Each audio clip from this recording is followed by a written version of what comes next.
Hello, my name is Dr. Alicia Quesnel. We are excited to welcome you to Boston for the World Congress on Endoscopic Ear Surgery 3.0, which will happen on June 13th, 14th, and 15th, 2019.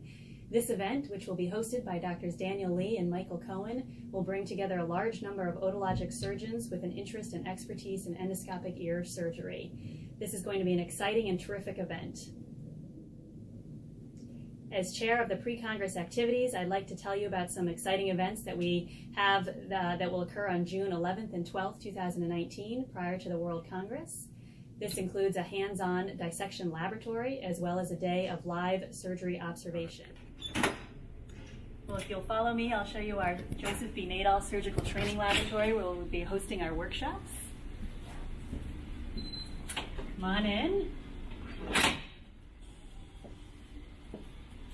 This is a state-of-the-art surgical training laboratory with 12 stations and a proctor station, all equipped with high-definition cameras, the same endoscopes that we use in the operating room, and the latest endoscopic ear instruments.